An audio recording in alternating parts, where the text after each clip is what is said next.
Hello and welcome. I'm with Professor Nicos Labropoulos from Stony Brook University, and I'm Steve Elias. I'm the director of the Center for Vein Disease at Englewood Hospital in New Jersey.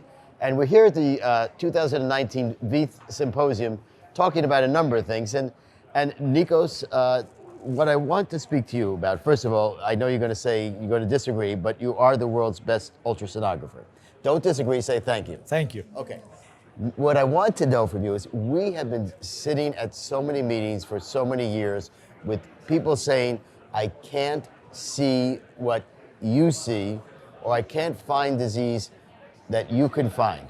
Now, granted, some people are better than others, but there is a disconnect in education, ultrasound education for vein disease. Most of these people have problems when they look from the inguinal ligament up. Can you give me some idea about what, if you had to construct a program to teach people about how to image from the inguinal ligament up, what key points would you say the sonographers need to know, and how do they get that knowledge? Excellent, Steve. That's a great point. We have a problem in this area because there's significant lack of education in the different schools and universities.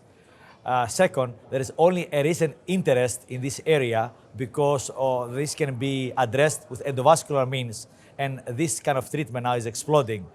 Therefore, we need to bring that back to the basic education in school, but also throughout multiple courses with actually live patients to demonstrate to people how you do that. For example, in the US, we have the hot course where people are having hands-on training and on live patients with a real pathology, and they see there is no any magic there. It's a simple thing, simple anatomy, large vessels that's easy to see after somebody taught you of what to do with this. Yeah, no, and I agree with that. I think that the hot course, the hands-on training courses that you guys, that you run and everything, and then we're going to be doing it at our hospital with you in next year, that's good, but that's a post-training, so to speak, postgraduate course when people have got their ultrasound skills already. They've gone through, like you said, the schools.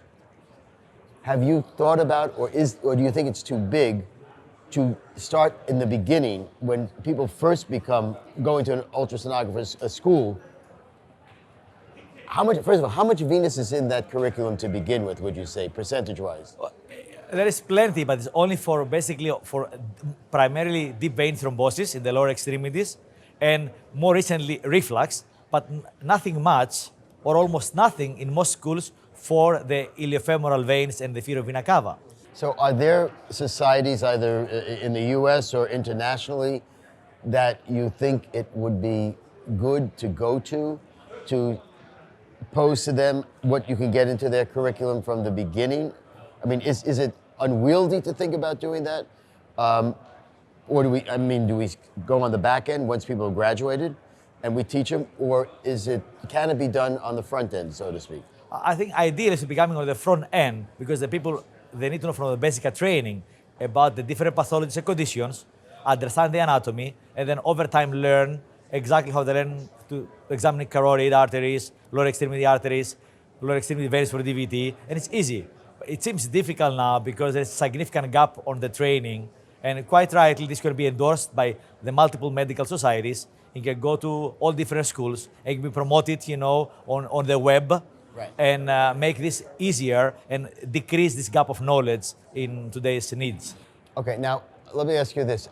How do you feel about the people doing the ultrasound becoming a little bit more of what I would like to call a clinician?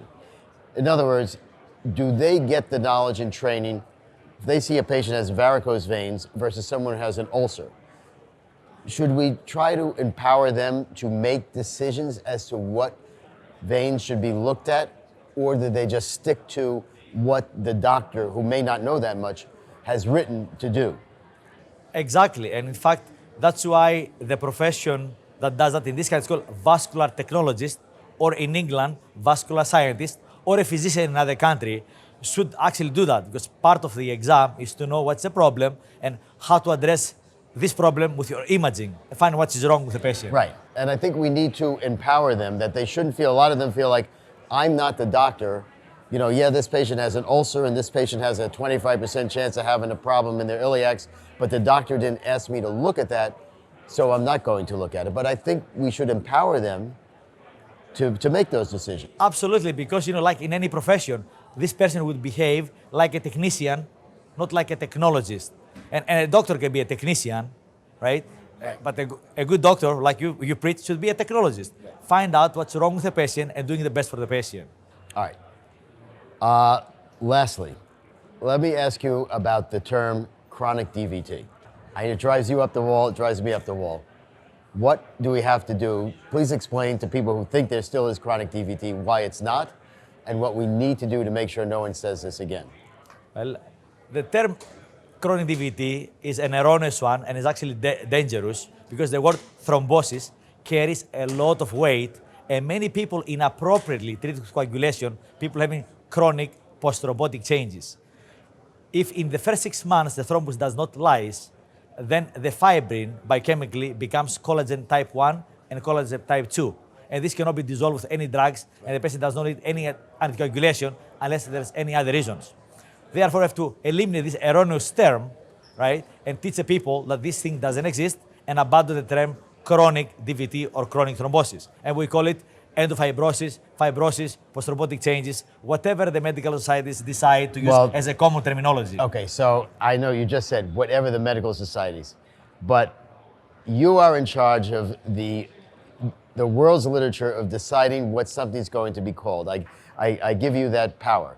What would you call the thing you just described that should be written on a report so that everybody will know exactly what it is? What are the terms you would say? Myself and many others, we think to keep it very simple, and I call it venous fibrosis, because it's the only term that describes exactly the phenomenon and never raises any suspicion for treating with anticoagulation.